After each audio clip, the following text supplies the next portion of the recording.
Induction. So ఈ lesson మొత్తం కొంచెం మూవింగ్ ఛార్జెస్కి అప్లికేషన్ వెళ్తాం, ఇంకా అప్లికేషన్. సో మనం ఫస్ట్ లెసన్ నుంచి స్టార్ట్ చేసి ఎలక్ట్రిక్ ఛార్జెస్ అండ్ ఫీల్డ్స్లో జస్ట్ ఛార్జ్ వల్ల ఎలక్ట్రిక్ ఫీల్డ్ వస్తుంది అండ్ ఆ ఛార్జ్ వల్ల ఎలక్ట్రిక్ ఫీల్డ్ ఎలా డెవలప్ అవుతుంది అన్న. మ్యాగ్నెటిజంకి వచ్చినాం.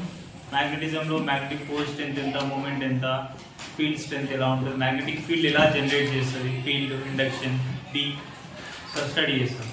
1820 వరకు మనం ఆల్రెడీ డిస్కస్ చేసాం. 1820 వరకు no problem at all. Electricity is different, magnetism is different. But 1815 తర్వాత ఒక ఆయన వచ్చిండు, వచ్చిండు, ఆయన జేబులోకి వెళ్ళి కాంపాస్ వేసి స్లోలీ కరెంట్ క్యారింగ్ కాయిల్ నుంచి కాంపాస్లో డిఫ్లెక్షన్ స్టార్ట్ అయింది. ఆటోమేటిక్గా మ్యాగ్నెటిక్ ఫీల్డ్ కూడా ఉంటుంది. That moving charges will produce magnetic field perpendicular direction of current.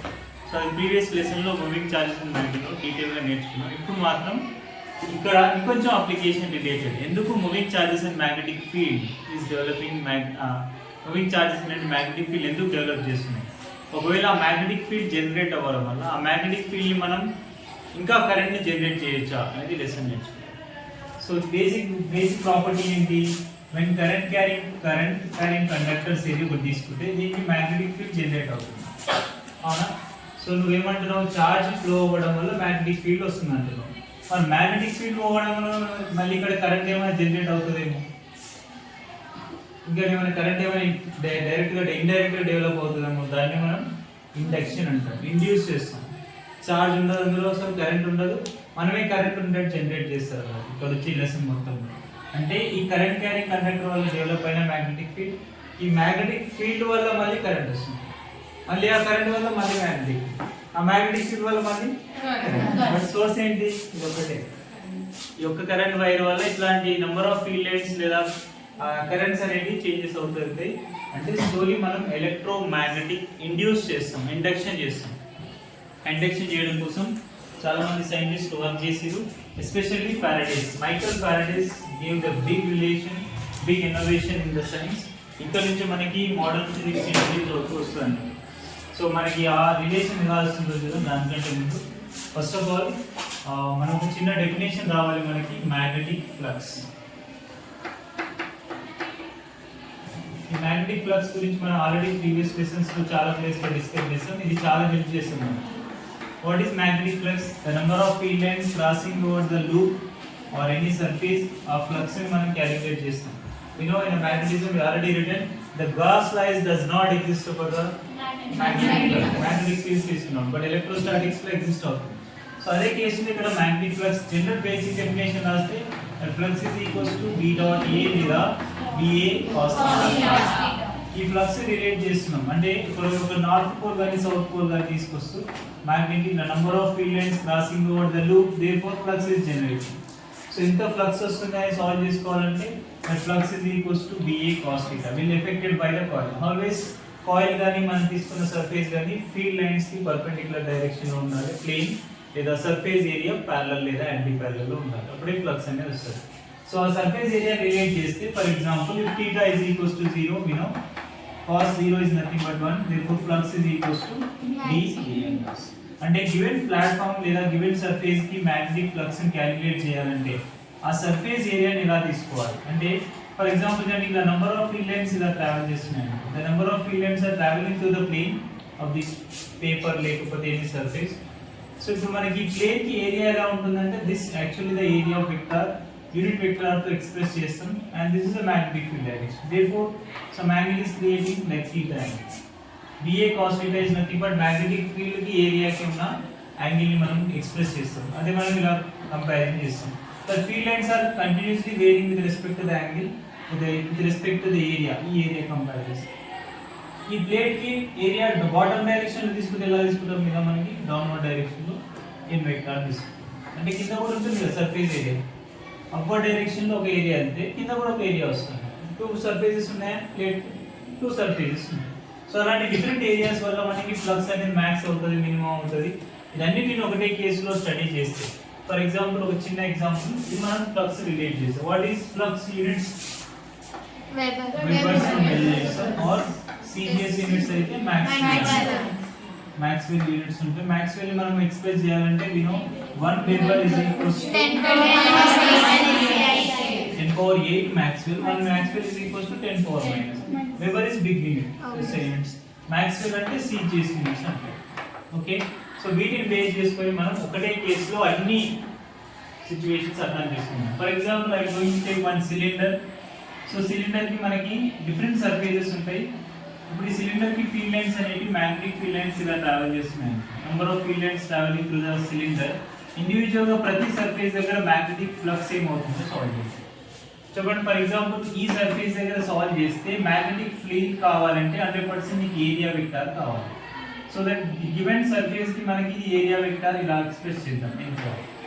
Area vector are ఏరియాని యూనిట్ వెక్టార్ తీసుకోవాలంటే 100% ఆ సర్ఫేస్ ఎక్కడ షో చేస్తే దాని డైరెక్షన్ తీసుకోవాలి. ఇప్పుడు నాకు ఇక్కడ హ్యాండ్ ఇలా కనిపిస్తుంది, నా పామ్ ఎక్కడ చూపిస్తుంది, ఇట్ సైడ్ చూపిస్తుంది. This is actual area of vector direction. Back side ఎక్కడ చూపిస్తుంది, ఇట్ సైడ్ చూపిస్తుంది, అంటే ఏరియా వెక్టార్ డైరెక్షన్ అనుకోవచ్చు. సో ప్రతి దగ్గర మనం ఏరియా వెక్టార్స్ ఫీడ్ చేసేటప్పుడు అదే చేస్తాం. ఇప్పుడు సిలిండర్ చూడండి, ఇక్కడ ఒక సర్ఫేస్ ఏరియా ఉంది, ఇక్కడ ఒక సర్ఫేస్ ఏరియా ఉంది, ఇక్కడ సర్ఫేస్ ఏరియా ఉంటుంది కనిపిస్తుంది సిలిండర్ అనుకోండి. సో సర్ఫేస్ ఏరియాస్ కనిపిస్తుంది. సో ఇప్పుడు ఈ సర్ఫేస్ ఏరియా కావాలంటే అప్వర్డ్ డైరెక్షన్ లో కనిపిస్తుంది, ఈ సర్ఫేస్ ఏరియా అంటే డౌన్ డైరెక్షన్. సో అట్లా ఏరియా వెక్టార్ ని మనం n క్యాప్ అనే ఒక యూనిట్ వెక్టార్ తో ఎక్స్ప్రెస్ చేస్తాం. ఇది area vector. And next one, ఇక్కడ కూడా ఒకవేళ ఈ సర్ఫేస్ దగ్గర ఒకవేళ ఏరియాని క్రియేట్ చేయాలంటే like this much is area is creating, outward direction లో షో చేస్తాం లైక్ దిస్. ఇక్కడ రండి, ఇది కూడా సేమ్ అవుట్వర్డ్ డైరెక్షన్. అవునా, ఏరియా ఎటు కనిపిస్తుందంటే ఇక్కడ కనిపించే డైరెక్షన్ తీసుకుంటున్నాం, అంటే ఇది ఏరియా వెక్టార్ డైరెక్షన్, అంటే n క్యాప్ తో ఎక్స్ప్రెస్ చేస్తాం. అండ్ నెక్స్ట్ ఇక్కడ కూడా కంపారిజన్ చేసుకొని స్మాలర్ ఏరియా తీసుకుంటున్నాం, ఇక్కడ కూడా n క్యాప్స్ తో ఏరియా వెక్టార్ రావచ్చు. And in different situations we can also create different magnetic flux. Flux might be 0, maximum, minimum, minus, plus అన్ని వస్తాయి. పాజిటివ్ ఫ్లక్స్ ఉంటుంది, నెగటివ్ ఫ్లక్స్ ఉంటుంది, 0 కూడా ఉంటుంది. సో అవన్నీ ఇక్కడ పాసిబిలిటీస్ ఉంటాయి అండి. For example in a given situation with names ఇద్దాం. For example first case, second case, third case and fourth case. ఈ 4 కేసెస్ లో మనకి ఫ్లక్స్ డిఫరెంట్ వస్తుంటుంది ప్రతి దగ్గర. సో ఆ ఫ్లక్స్ సాల్వ్ చేద్దాం. ఫస్ట్ కేస్ లో సాల్వ్ చేద్దాం. For the case 1, how much magnetic flux is created? Simple చెప్తాను, phi is equals to BA cos theta. Theta ఏమైందో తెలిసి సరిపోతుంది. What is theta? If a magnetic field is moving towards the right direction but area vector opposite direction, between the vectors is anti-parallel 180 degrees. Because field అటు వెళ్తుంది, area ఇటు వస్తుంది కదా 180 degrees. Therefore flux become minus BA because cos 180 value minus 1. ఇది express చేస్తే లాస్. So next one case 2 దగ్గరికి. what is the flux can be generated by this case 2? అంటే సర్ఫేస్ ఈ సర్ఫేస్ దగ్గర అంటే the area vector upward direction but magnetic field vector right direction, mutually perpendicular. Therefore flux becomes 0. cos 90 flux is 0. And the next case 3 కి రండి. That is case 3 దగ్గర ఉన్నాం and total flux generate అవుతుంది. So flux is equals to BA cos ఎంత angle అంటే area vector ని magnetic field చూడాలి. ఇద్దరు సేమ్ యాక్సిస్ లో ఉన్నారు కదా, సేమ్ డైరెక్షన్ లో ఉన్నారు. therefore theta is 0. therefore BA, this is flux cos 0 value 1. And next one last case, ఈ కేస్ దగ్గర కేస్ 4 దగ్గరికి వస్తున్నాం. సో కేస్ 4 లో మనకి మ్యాగ్నెటిక్ ఫీల్డ్ వాల్యూ కావాలంటే 100% మళ్ళీ యాంగిల్ కావాలి. The theta is becomes 90 degrees because area vector outward direction and field values ఉన్నాయి. That is flux is equals to BA cos 90 0. That is total flux becomes 0. And problem ఎక్కడ అంటే surface కి area vector కి magnetic field వల్ల వచ్చే angle వల్ల fluxes అనేవి change అవుతాయి. ఎప్పుడు ఇలాగే ఉండాలి ప్రాబ్లం, అలా ఏం లేదు, సర్ఫేస్ ని బట్టి చేంజ్ అవుతుంది. ఫర్ ఎగ్జాంపుల్ ఇక్కడ డిఫరెన్స్ లో ఇలాంటి సిలిండర్ తీసుకుందాం, ఫీల్డ్ ఇప్పుడు ఇలా యాక్ట్ చేస్తుంది. Now tell me where the magnetic field or flux might be 0. A surface దగ్గర ఇది 1 అనుకోండి, ఇది 2 అనుకోండి, ఇది 3 అనుకున్నాం and this is 4. 4 1 so 4 1 becomes 0 because area vector outward direction. ఇప్పుడు వీళ్ళ వల్ల ఫ్లక్స్ ఉంటుంది, ఓకేనా? అట్లా అని చెప్పి ఎప్పుడు ఇక్కడ ఈ డైరెక్షన్ లో ఉండాలని ఏం లేదు. సో మెయిన్ థింగ్ మనకు ఫ్లక్స్ లో ఎవరు వేరీ అవుతున్నారంటే యాంగిల్ వేరీ అవుతుంది with respect to the area and magnetic field. Okay, కొంచెం applications. So change in magnetic flux is very much required for this continuation of topics. First of all, change in magnetic flux is nothing but flux change అవుతుంది due to variation of coil rotation. coil ఇలా spin చేస్తుంటాం, దా rotation చేయడం వల్ల ఇక్కడ మనం ఒక compass ని వేస్తున్నాం. ఒక magnetic ప్లేస్ చేయడం వల్ల number of field lines traveling through the coil is continuously increasing decreasing based on the rotation of the coil. So coil ని రొటేట్ చేసామంటే అల్టిమేట్ గా మనం ఏం చేస్తాం, ఫ్లక్స్ ని చేంజ్ చేస్తాం. ఫస్ట్ ఇలా ఉంది, ప్లేన్ కు పర్పెండిక్యులర్ ఉన్నాం, ఫ్లక్స్ మ్యాక్స్ అవుతుంది కదా. అండ్ నెక్స్ట్ ప్లేన్ కొంచెం ఇలా అయిపోయింది కాయిల్, ఫ్లక్స్ వస్తుందా అంటే రాకపోవచ్చు, ఇలా అవుతుంది ఫ్లక్స్ వస్తుంది. డిఫరెంట్ కేసెస్ లో ఇలా కాయిల్ స్పిన్ అవుతుంది. కాయిల్ స్పిన్ అయినప్పుడు ఆటోమేటిక్గా నీకు ఫ్లక్స్ చేంజెస్ జరుగుతుంది. సో అలా ఎంత ఫ్లక్స్ చేంజ్ అవుతుందంటే we used to call like delta phi. Change in flux అంటారు కదా, like phi 2 minus phi 1. Basic formula ఏంటి, VA cos theta 1 minus cos theta 2 అంటే theta 2 minus,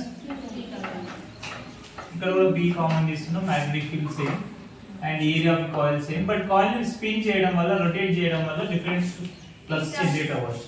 but given case కి ఒకవేళ number of turns of the coil ఉందనుకో, that we can take n number of turns, NBA లేదా ban cos theta 2 minus cos theta 1. వీళ్ళంతా change అయ్యారంటే automatic గా flux change అవుతుంది. వీళ్ళంతా కాన్స్టెంటే, బట్ theta 1 theta 2 చేంజ్ అయ్యారంటే ఫ్లక్స్ చేంజ్ అవుతుంది. So ఎంత ఫ్లక్స్ చేంజెస్ అయితే ఆ ఫ్లక్స్ వాల్యూస్ తీసుకోవాలి. Like theta 1 is equals to 0 అంటే ఫస్ట్ కాయిల్ కి మనకు మ్యాగ్నెటిక్ ఫీల్డ్ అనేది ప్యారలల్ ఉంది, theta 1 0. And next theta 2 is become like 90 degrees అవుతుంది. ఇలా ఉన్న కాయిల్ కంప్లీట్ గా, ఇలా ఉన్న కాయిల్ కంప్లీట్ గా ఇలా 90 డిగ్రీస్ వచ్చేసింది. ఫీల్డ్ లైన్స్ వెళ్తూనే ఉన్నాయి, ఓకేనా. కాయిల్ నుంచి ఫీల్డ్ లైన్స్ ఇప్పుడు వెళ్తాయి, very less much field lines are travelling, అసలు పాసిబిలిటీస్ ఏ లేవు. సో సబ్స్టిట్యూట్ చేద్దాం. దేర్ఫోర్ ఫ్లక్స్ ఎలాగైనా చేంజ్ అవ్వచ్చు. Flux is equals to ban cos theta or ban of cos theta 2 is nothing but 90 0 minus cos theta 1 1 because theta 1 0 which becomes minus ban. And ఇలాంటి cases మనం observe చేస్తే, for example complete గా coil ని 180 degrees rotate చేసాం అనుకో, ఇలా ఉన్న coil ని మనం 0 డిగ్రీస్ లో ఉండి we can develop flux and the rotation of the coil is become 90 degrees. The flux is generated like minus ban, and when the coil is again 180 degrees is rotated, అప్పుడు automatic గా flux ఏమవుతుందో చూద్దాం. Like theta 1 0 and theta 2 180, therefore change in flux is equals to ban cos theta 2 is nothing but minus 1, cos theta 1 is nothing but 1, cos 0 value 1, that is minus 2 ban. Flux generate అవుతుంది. అంటే change in flux change అవుతుందంటే because the rotation of coil ఇలా rotate చేయడం వల్ల flux generate అవుతుంది. And the next case if theta 1 is equals to 90 degrees and theta is become 180 degrees అనుకుంది. ఇప్పుడు అంటే మనం చేసే ఎక్స్పెరిమెంట్, స్టార్టింగ్ ఎక్స్పెరిమెంట్ ఇలా చేస్తాం. This is 90, ఏరియా వెక్టర్ అటు వస్తుంది, మ్యాగ్నెటిక్ ఫీల్డ్ ఇటు వస్తుంది. 90 డిగ్రీస్ నుంచి 180 డిగ్రీస్ స్పిన్ చేస్తున్నాం, లేదా 90 డిగ్రీస్ నుంచి 0 కి స్పిన్ చేస్తున్నాం. యాంగిల్ చేంజ్ అవుతున్నాయి, theta 1 theta 2. అంటే wherever you can change the angle of rotation of the coil, therefore flux also changes. The flux might be మొత్తం కేసెస్ లో 0 అవ్వచ్చు, కొన్ని కేసెస్ లో మైనస్ బ్యాన్ అవ్వచ్చు, కొన్ని కేసెస్ లో -2 బ్యాన్ అవ్వచ్చు, based on the angle of rotation. Therefore total change in flux is become cos 90 is theta 2 is nothing but cos 180 minus 1 and theta 1 value is 90 degrees. And then total flux ఏమొస్తుంది minus ban. So ఇలా rotations చేయడం వల్ల మనకి flux అనేది change అవుతుంది, ఓకేనా. Rotation of coil చేసింది, కానీ వీటిని బేస్ చేసుకొని మనం నెక్స్ట్ ఫారడేస్ లా రాద్దాం. ఓకే.